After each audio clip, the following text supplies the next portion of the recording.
So a lot of times when folks refer to Lagrimas del Valle, they say, oh, it's another single estate tequila.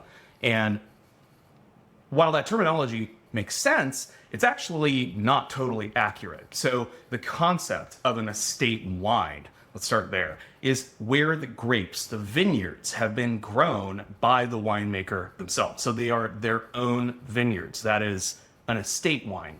And so this concept of a single estate tequila would mean that is a single field, that field having been owned by the tequila distiller. So you have the distiller as well as the farmer under the same roof. Now, when it comes to Lagrimas del Valle, this presented a challenge because as we are exploring different terroir, going to different states like Michoacan and Guanajuato, and eventually to Nayarit and Tamaulipas, the challenge is they don't own agaves in those areas, and some of their own agave, which are in the ground in Jalisco, are not necessarily at peak ripeness or maturity for harvest. And so the discussion came up, we couldn't necessarily be a single estate tequila. However, we can be what we call Rancho Unico, which is a single unique ranch. Each of these ranches are being farmed by independent farmers, most of whom have lifelong or in some cases even generational ties to the Rosales family at Cascawin. That being said,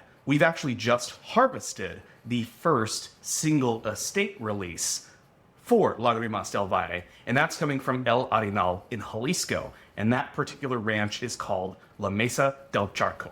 Now, that is going to be released later in 2025 because we do have a little bit of a life cycle for these things to be harvested, cooked, crushed, distilled, and then obviously waiting for resting time. We actually have another release coming ahead of that, which is the 2024 La Sabina, which is coming from Guanajuato. So really distinctive, unique, and different terroir from the 5 states within the denomination of origin for tequila. We choose not to use the terminology single estate to describe Lagrimas, and instead we describe it as a Rancho Unico tequila.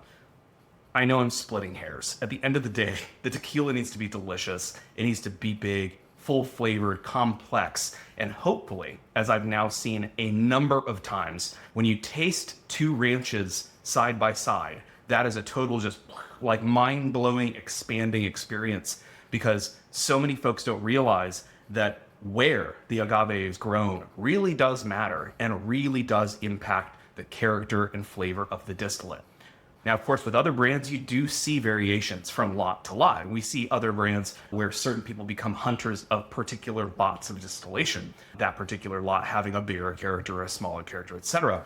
But the way that Lagrimas is produced is by locking all of the production standards so that we are trying to minimize potential variables, so that really the only variable that you are experiencing, that you are tasting from ranch to ranch, is where the agave was grown.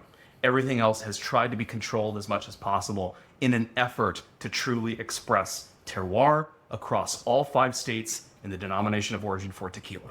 So there you have it. Cheers.